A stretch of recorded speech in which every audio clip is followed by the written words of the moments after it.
Hello, everybody, and welcome to this week's edition of Bucs Bounty. My name is Stephen Brault, former Pirates pitcher, current Pirates talker, I guess you would say. And joining me today, a very, very special guest, the new slash old third base coach for the Pittsburgh Pirates, Tony Beasley, joining the show. Tony, man, it's so good to have you with us. I've got so many questions for you, but let's start with a nice, easy one. It's the off season, man. How you doing? How are your holidays? You getting ready to start moving yourself out to Pittsburgh? How's it going?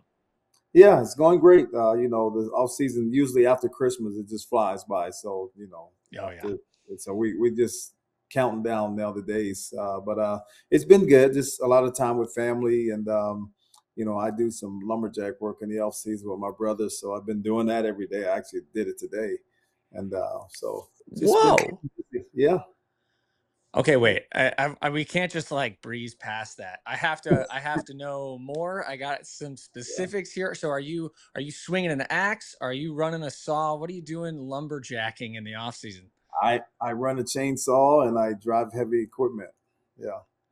So yeah, we're the first leg of the timber harvesting process. We go in and we either thin it, clear cut it, select cut it, one or the other. So Man, yeah, that's crazy. It's funny because we always I played in the minor leagues at the time before minor leaguers started making any real money. I know you did as well. And yep. so everybody's required. I worked at Target in the off season. That was my off season job. What have you been doing the lumberjacking in the off season for like a long Yeah, time now? yeah, my whole life. Well, my dad was a self-employed lumberjack, and I have four brothers, and we Wow. all we grew up, logging, and that's what we do every off season. When the season ends, my brothers are like, "Hey, let's go." You know, There's no like Mr. Baseball and none of that stuff. No, let's go to Right. work. Hands dirty. Yeah. Man, that is very interesting. Definitely something that I assume you can take a lot of and apply it to baseball. I mean, talk about communication and needing to be very specific on things. I imagine being a lumberjack is a lot of that. But let's get to that. Let's get to some baseball stuff. So, as I mentioned before, this is not your first time as the Pirates third base coach. You were the third base coach in, I believe, it's 2007 to 2010. Eight. Can you tell us about that time and maybe tell us why you wanted to come back to Mhm. Pittsburgh after your experience with it before?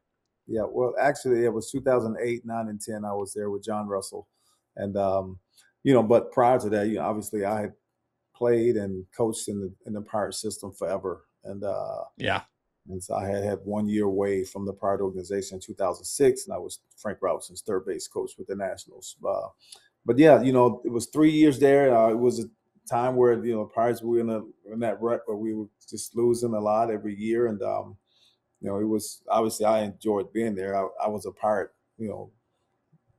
I was a lifer Pirate pretty much. So I'm black, I'm black and gold, black and yellow, whatever you said. And Oh I yeah. but those 3 years was we didn't really win, and the Pirates haven't since then I think they've been to playoffs maybe once, maybe twice, but They I made know it 3 years in a row, 13, it was 14, 3 years in a 15. row in It's funny though. there. I made my debut with the Pirates in 2016. So you They, can go ahead and blame that me for the Pirates not making the playoffs since then. Somebody has to take the blame. So I'll wear that burden on my shoulders. But this is coming back. What yeah. did you experience the first time coaching in the big leagues here in Mhm. Pittsburgh? That kind of that experience, that PNC Park, the feel of the bridges, what really makes you think Pittsburgh when you come back? Well, it's one of the best ballparks in all of Major League Baseball. It's definitely in the top five, in my opinion. It's arguably the best, and I love when the sun sets and the way it hits off the buildings Oh back there. yeah. It's almost like they almost turn gold or Hmm. bronze colors. It's yeah, so it's awesome. And then when you go up top and see the view from the skybox up there, the seats up there, it's just unbelievable. So, yeah, I love the ballpark. I love the fans.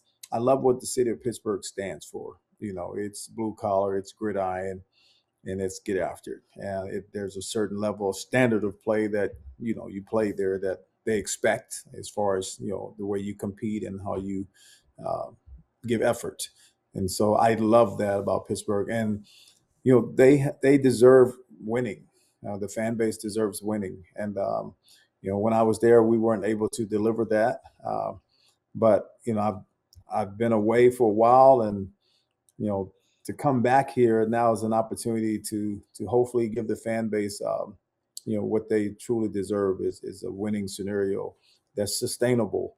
And when I look at the roster, I see that being a reality and not just a pipe dream.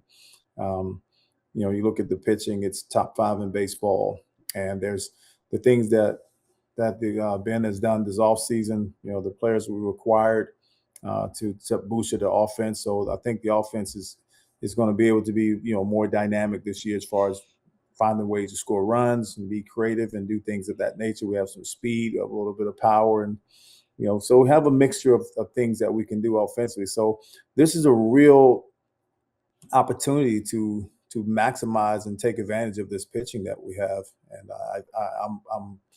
I want to be a part of that. And when Yeah.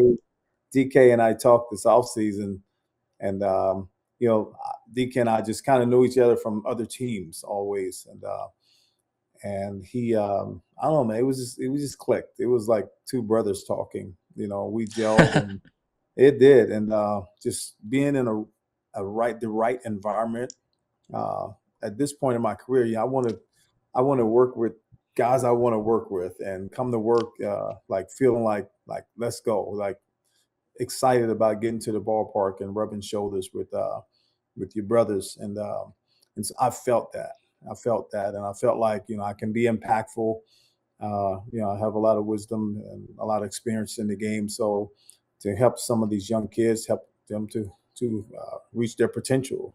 O'Neal Cruz is a yeah, that's like the ideal target. Yeah, what are you gonna do? To be a part of his development and to help him get to that next level of play, which he's very capable of doing. So, I'm just eager to be a part of it.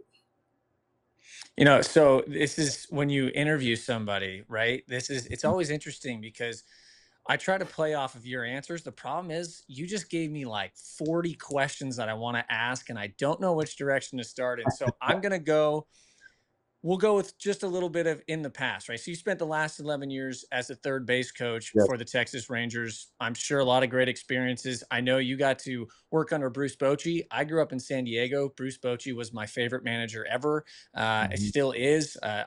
Think he was amazing.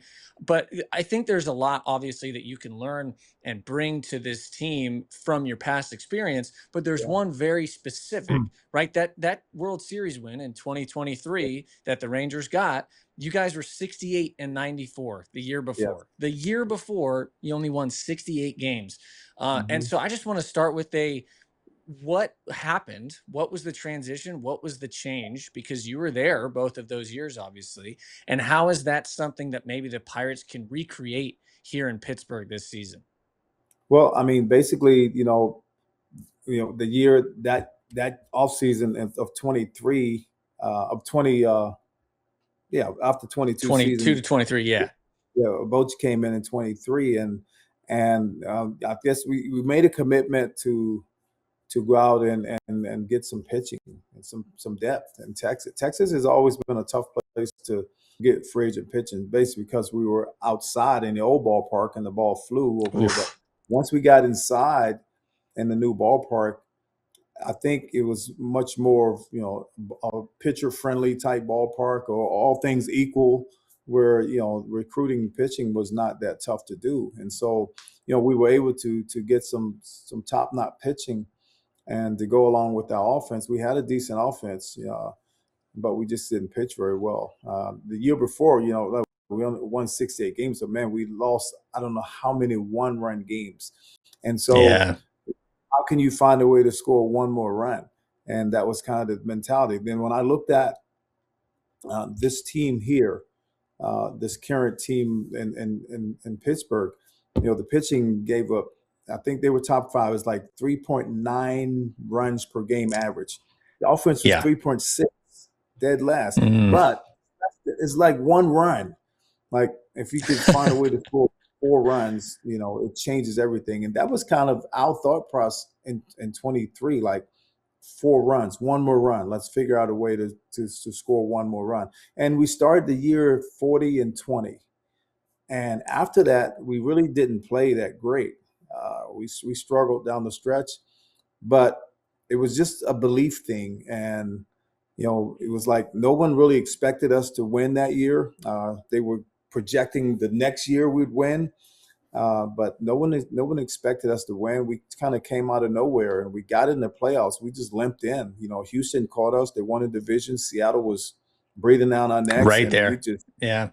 we just barely got in. And I don't know what happened on the plane ride from Seattle to Tampa.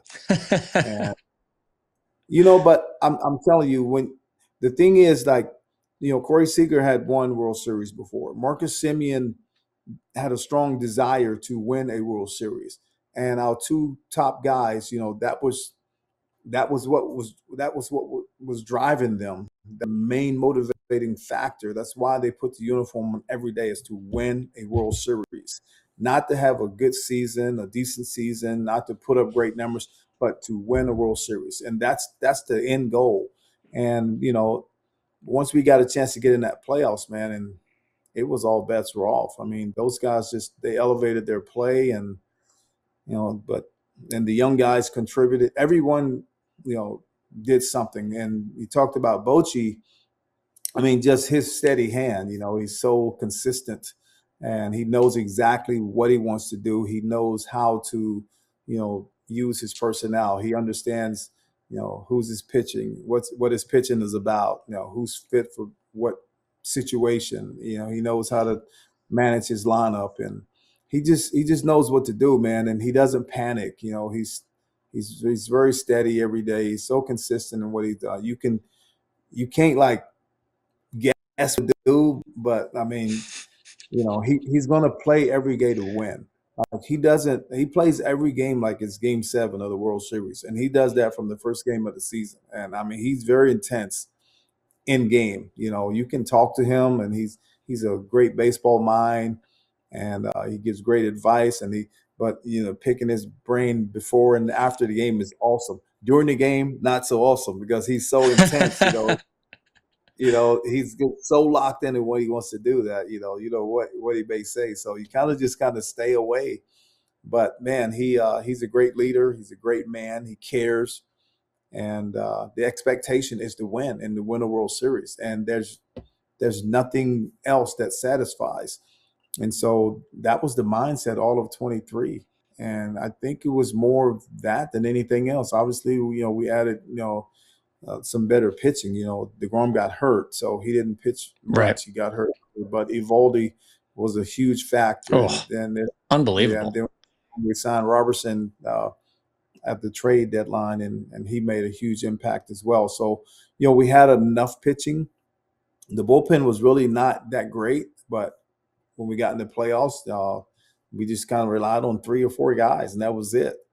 And everybody just carried the load. But it was an unbelievable year. But I just think it was our mindset. We had a mindset of let's win the World Series. And Chris Young's mindset as the GM was like championships are not won, they're taken. And you just go get it. Let's go take it. And we believed, and you have to believe. It doesn't matter what other say about you. What matters is what you say about you. And we didn't care about naysayers. We felt like we could get it done. And man, it's such a blessing, because never in my wildest dreams. We did. Yeah. But to look at this World Series trophy is sitting over here. And, no way. Oh man, that's so sick. To have that reminder, it's something that you were able to accomplish in your career. So many great players, great coaches, been in the game years and years and never had opportunity to win one. So just such a blessing to raise that thing up at the end and be the last man standing. And it's tough to explain the feeling. No one destroys a baseball like Oneil Cruz. That is the hardest hit ball in known Major League history. Pitchers should consider themselves warned. And it is gone! There's a cruise missile! Log in with your cable provider and stream the Pirates all season long on SNP 360. Let's talk about the coaches. You talk about Bruce Bochy, Chris Young, also one of my favorite pitchers when I was a kid because he was, second place in Cy Young to Jake Peavy in 2007 or whatever it was. But okay, quick question for you. This staff that you're joining now with the Pirates, a little bit in flux this offseason, a good amount of new hires. And so there's going to be a lot of new blood, all learning each other, learning how to operate with each other. And I do think that that's going to bring an interesting difference to what has, we had this very similar or the same coaching staff over the last 5 years. This year, things have completely changed. How do you think that you guys are going to go about kind of creating that strong bond that I know coaches who spend just absolute inordinate amount of time together throughout the season? How do you build that? How do you start that? And what are you looking to do as a group of coaches going into this season in Pittsburgh? Yeah. Well, first of all, we've been kind of connecting once a week via the Teams app, and Right. just kind of it's just a kind of a what's up session, and Yeah. DK would kind of give us the latest news or info or what's happening, but basically we just get on there and just kind of get to know each other a little bit, and we talk baseball as well. We talk about the team, but we just kind of getting familiar with who we are as individuals. And from what I've seen so far is like we don't have guys with huge egos and guys that have to get it right or have Be all the the answers. voice. Yeah. And so I think that the level of humility is going to allow us to really gel, and when we get to spring training, we're able to hit the ground running as a staff, because we've kind of we've kind of like knocked down all of the little obstacles or things just to get to know each other and who's who and who's married and who's family and who likes what. So we've kind of gotten to know each other a little bit, and so I'm looking forward to getting to spring training and really rubbing shoulders with the guys. But everybody's area of instruction, all things outlined. We know who's in charge of what and who's doing this and who's doing that, but there's no it's not like we can't cross over and be a part of something else. It's all about let's make an opportunity. Let's take this opportunity to get the best out of the players, and it's a staff that's selfless. There's nothing about us that we feel like we have to be the focal point. We got to reach players, and players are what matters, and we're as good as they play, basically. So Right. It's up to just make sure that they're motivated, they believe, breathe confidence and life in them, and support each other. And I think when your staff is together, your team has a better chance of being together. If your staff is discombobulated, your team's going to see that and feel that as well. I would venture to say, this is a total guess, but I would guess that you are in the top 20 in the entire world when it comes to experience as a third base coach at the professional level. I mean, there's not many guys who have been a third base coach for as long as you have. And it's a very specific skill. And I think the fact that you haven't been moved away from third base coach at any point really says a lot about what guys think of you over there. A few questions for you about that. I think it's completely fair for people to not really know what else you do. Obviously, you have what you do during the game, which is hopefully wave your arm quite a lot as people run by you. Right. Mm-hmm. But what do you do in the off time? How do you work with players? What is your focus in working with players? And also, Tarek Brock, the first base coach, is that going to be something where you two will work together a lot throughout the season as a team, or is that completely disconnected? Well, we as far as my area of instruction, I'm in charge of the outfield, and Brock is doing the base running, but we're going to work together on both of those. I'm in charge of outfield, and he's my assistant. He's in charge of base running. I'm his assistant, And and we've already communicated and talked about things, and so that's a great relationship. And then as far as like the relationship between a first base and a third base coach is valuable as well. And so we've been kind of talking through some things as well, because you know I need to know, like, if he's in charge of something in game, which we haven't really got that far yet. But say DK says, hey, you have some leeway with the base runners as far as running the running game or what have you. And so we need to have some type of hand signals or something. Whereas if I have a run at first and third, and I need to know, like, when he's thinking about doing something, or vice versa. He can have little things with Right. me. It's a little there's a connection of some things that we can do, that we can non-verbally communicate with each other, that gives us an advantage as far as trying to get some things in motion at certain points of the ball game. And I've been able to have that relationship with my first base coaches in Texas over the last 11 years, with Hector Ortiz, who's God rest his soul, he's passed away, and with Corey Ragsdale as well. So yeah, it is important that that connection is solid and on point. But as far as coaching third, man, that I love coaching third base. I have a passion for that, and I think that third base coaches have a direct impact on the outcome of the game. And sometimes you think bench coaches but those guys in the dugout, man, they can hide when something goes wrong.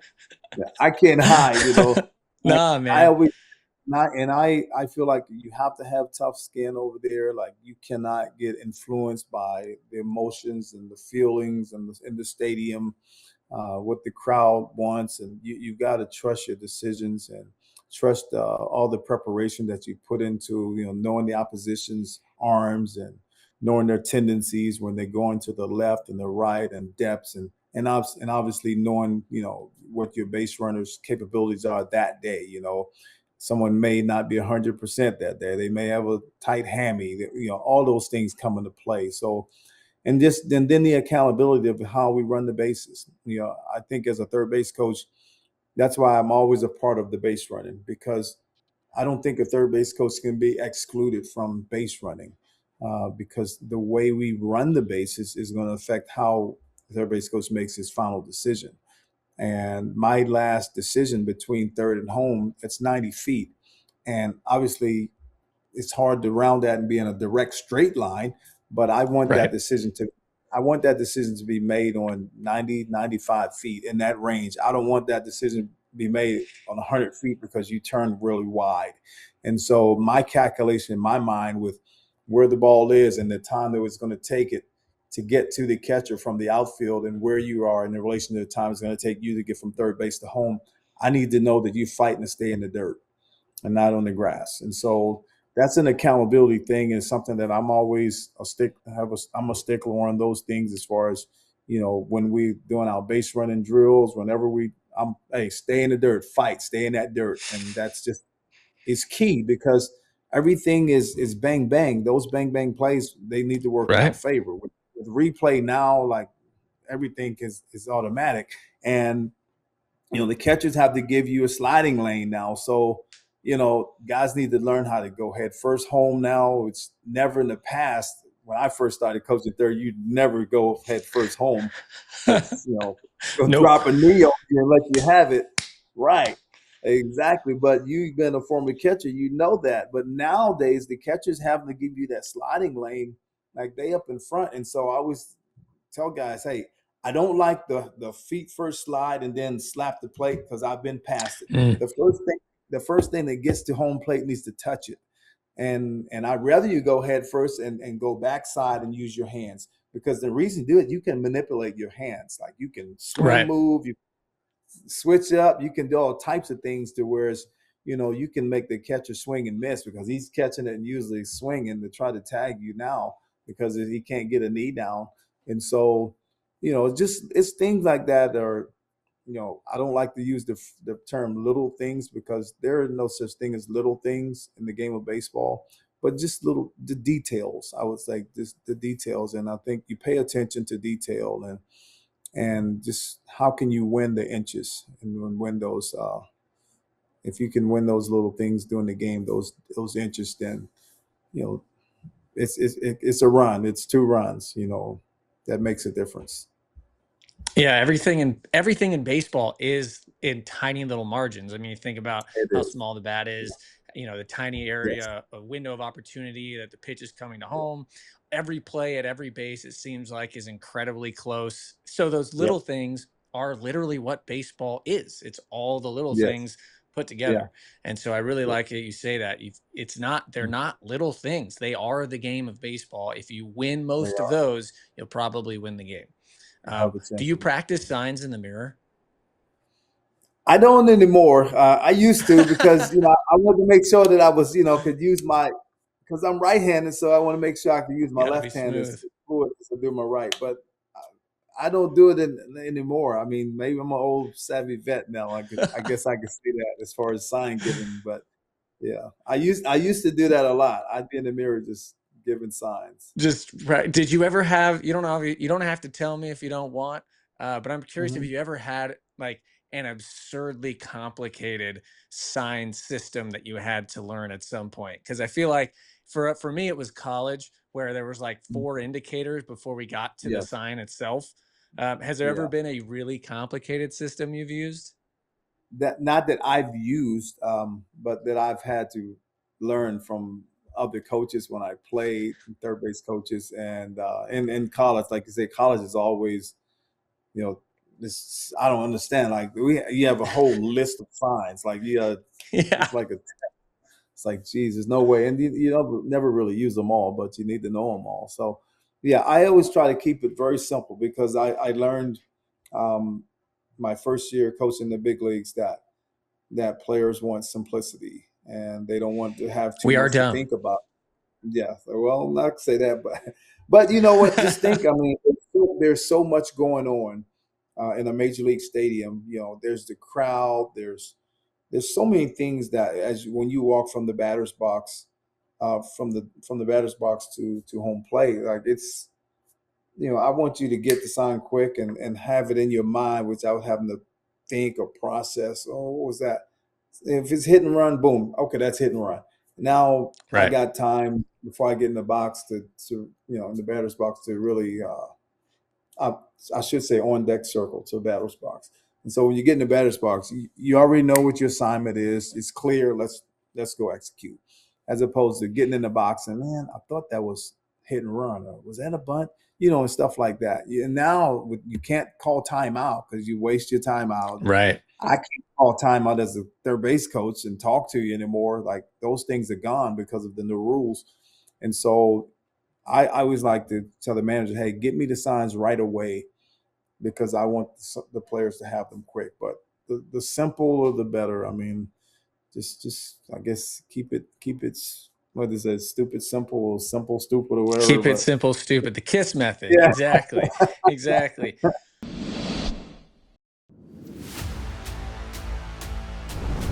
He got him, and he's done it again.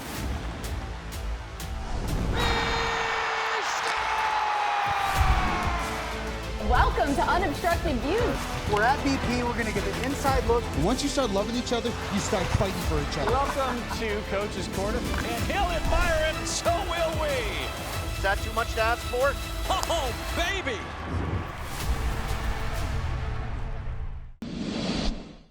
I'm curious, as a third base coach who's been around doing this for a while, how did the rule changes, did you like them? I would consider you a running guy. And so Mhm, the game has changed so much with the new rules when mhm, it comes to running bases again, because for a while, stealing bases was kind of falling off because it was hard to steal bases and it wasn't worth it based on yeah, the math that said it wasn't worth it anymore. So now the game has changed. The stolen base is back in a huge way.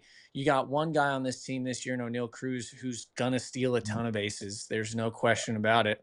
But you're also, I assume, there's a lot of guys who kind of on that cusp, right, that we know can run, but maybe haven't taken advantage of it as much as they can or they could if they really committed to it. I'm curious, do you think that what has a bigger effect on running is the pitch clock combined with the moves over to first, or do you think it's the bases? I personally think that the bases being so much bigger has made stealing bases so much easier. Think about how many stolen bases are in a 6-inch window of outer safe. Well, now the runner is 6 inches closer, basically, because the bases are 3 inches bigger. What do you Yeah. think that change has happened, and do you think it's good for the game of baseball? I think they both have impacted it. I won't know that the bases have more impact than the throwover rules and the pitch clock. I think they all three of them increase your chances to steal a base successfully. In the beginning, I didn't like them, and to be honest with you, from a base running perspective, I love them all.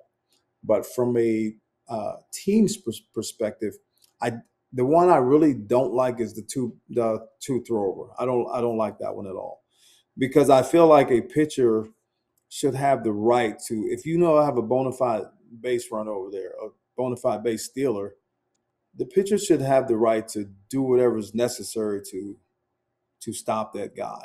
And Right. it's really difficult because most guys don't throw over back to back.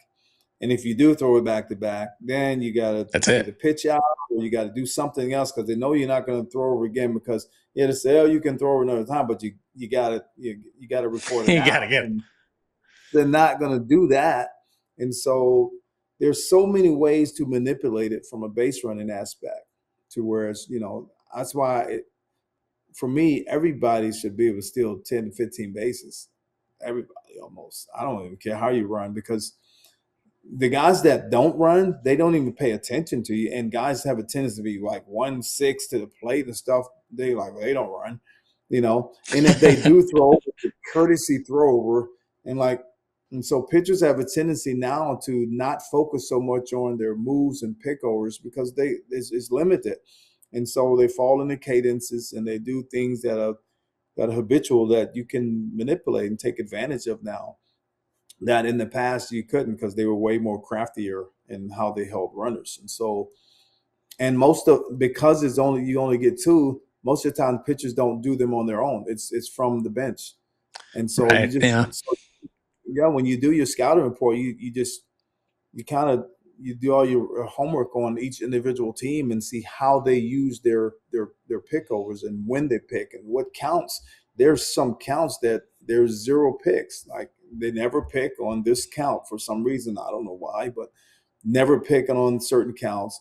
And then you can figure out when there are soft counts, when these are break 'em all counts and things of that nature. And it's like, this team never goes back to back.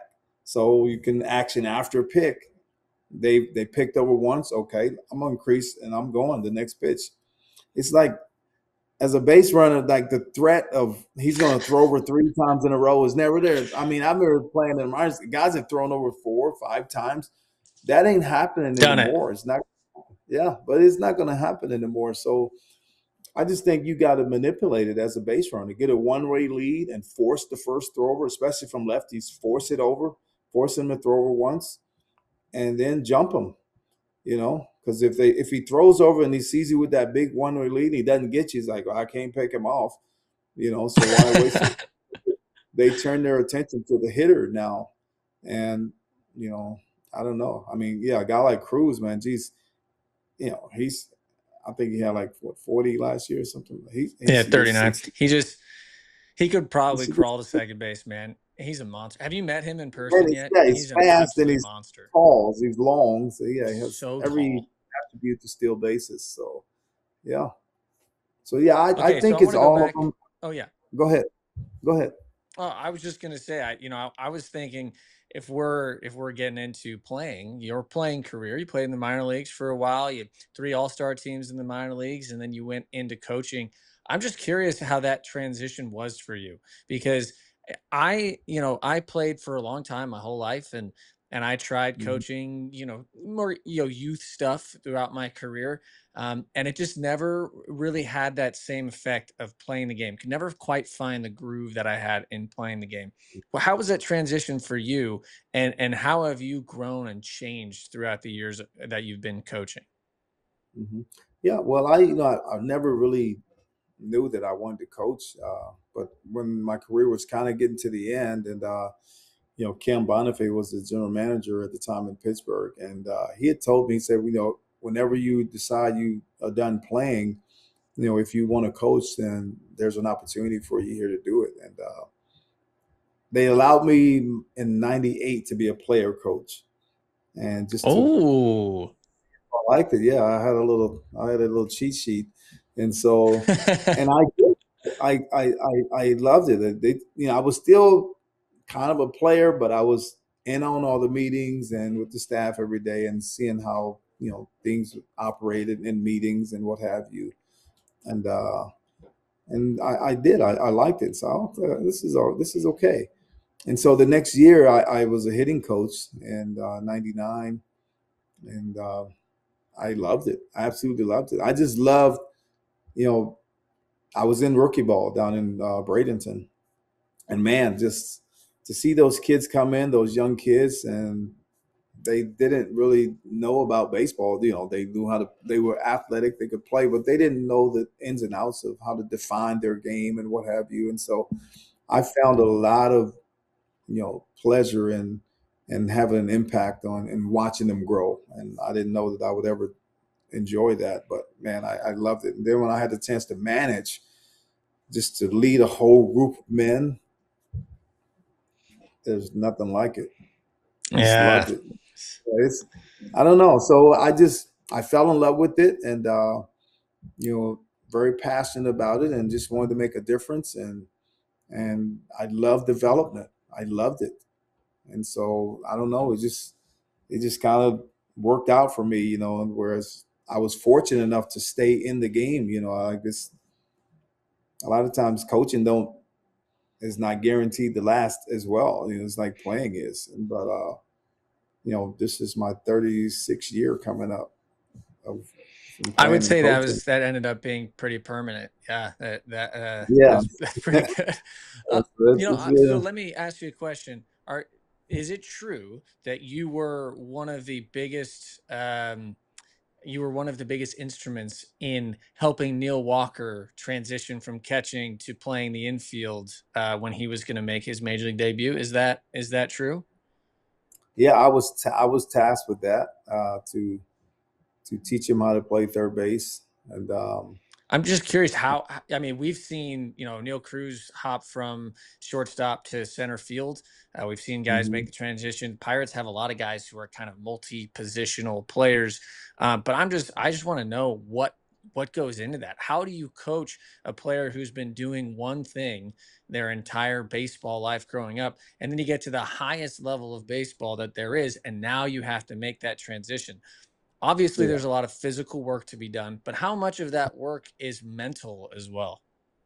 yeah. It's learning the position mentally as well as physically, like you said. And Neil was a catcher, so it's now he's instead of squatting, now he's on his feet, and so he's Yeah. understand setups and pre-pitch and just footwork and stuff, and footwork, pre-pitch footwork after the catch, and getting distance and direction to your target. So it was a lot of mechanical stuff, but the main thing was a lot of mental stuff about how to play third base mentally, because it's a reactionary position.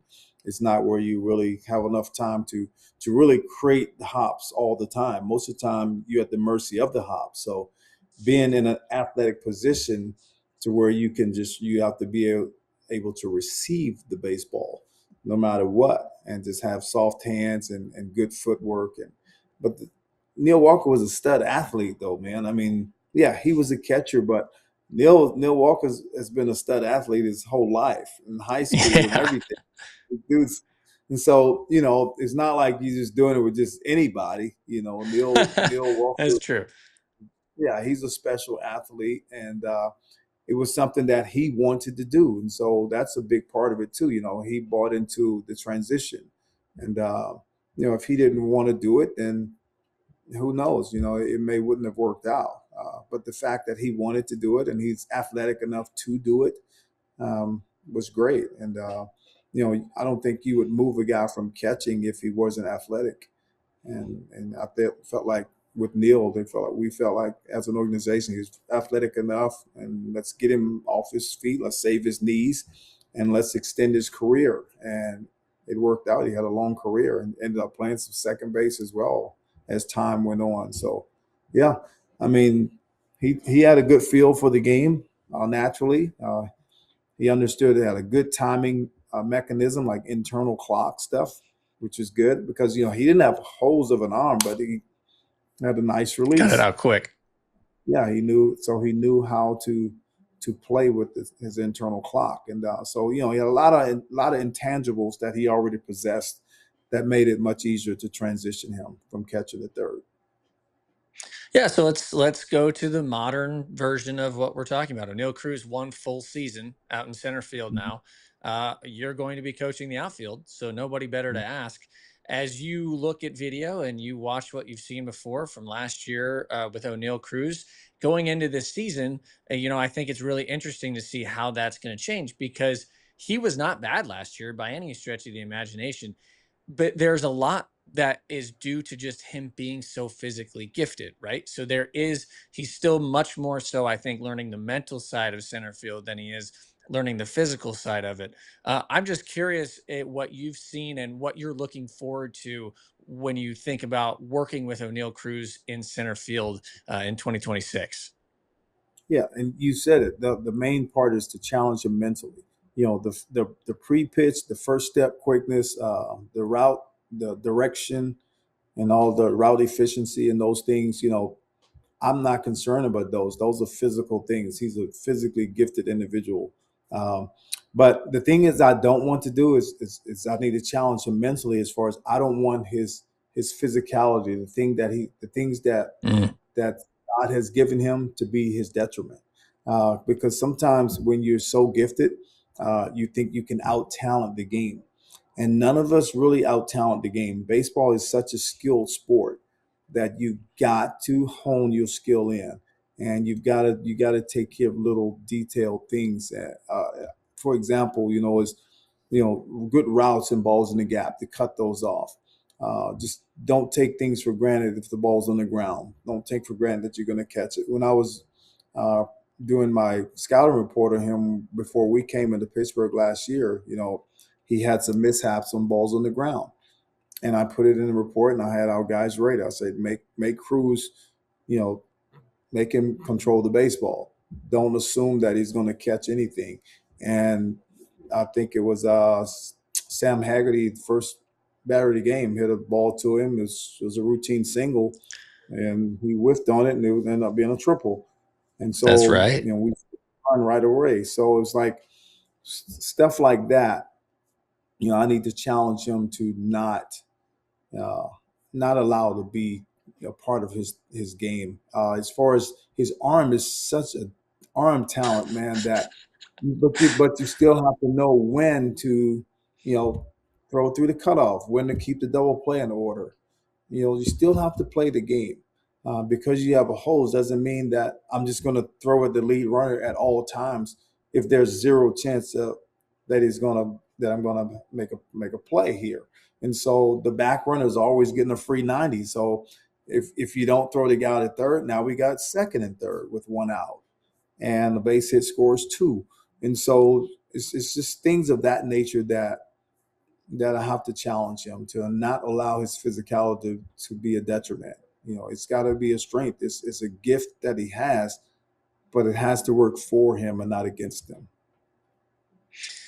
Well, I'll tell you what, Tony, this has been absolutely incredible. I got one more question for you that I also just asked the new Pirates pitching coach, Ryan Murphy, who we just talked to this last week.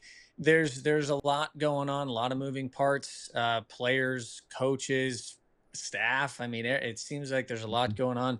I'm just curious, going into this season, let's say day one that, the infielders, outfielders show up, okay?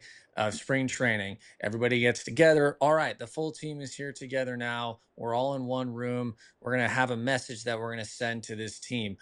If you are the person who's up at the front of the room going into this season with this Pirates team, I'm just curious what your message to the team is and what you're trying to get the players to think about or believe in going into the start of the season.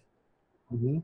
Well, I've kind of said it, basically compete, and let's make sure that we be the best that we can be. Let's maximize who we are, and let's not focus on any external factors. Everything that matters is in this room. Whatever we think, whatever we feel in this room, whatever we want to accomplish in this room, we can. And we have to believe that, and we can't get off of that. We can't waver and doubt from that. We've got to believe wholeheartedly that whatever it is we decide we want to achieve, if we want to, be above 500, then that's our goal. We'll probably achieve that. If we want to be a playoff team, we'll probably get in the playoffs. If we want to win the World Series, then that's every single day. That's every single play. That's everything matters. That's not letting up for air to breathe. That's like every single game. When we're after 9 innings, we should be exhausted because we left everything on the field, because we have a purpose in mind that's greater than ourselves. And we're not playing selfish baseball. We're playing for our team. We're playing for each man in this room, each individual. Look to your left, look to your right, and say, am I my brother's keeper? And yes, I am. And we're going to play for each other and for a higher purpose. And our goal is the World Series, and nothing and no one's going to get in the way of that. But we got to protect that. We got to protect what we want and what we want to accomplish it. And let's go out and do it. Don't expect it to happen. Go and get it done. Take it. So that's kind of how I would come at them. Yeah, well, two things. One, I can't believe I have to talk after that. I just ruin what was a beautiful. I mean, I want to run through a brick wall right now. I'm on the second floor of my house, but I'm considering just charging through. I'm too excited, ready to go, man. That's a great message. I can't thank you enough for joining us here on Bucs Bounty. Third base coach for the Pittsburgh Pirates, Tony Beasley, joins us here on Bucs Bounty. Get us anywhere you watch your podcast or on YouTube as SportsNet Pittsburgh. Please like, follow, subscribe, all the good stuff. Tony, man, so great talking to you. Best of luck this season, and I hope that you enjoy your experience back in Pittsburgh. Thank you for joining us, man. Thanks for having me. I appreciate it. I had a good time.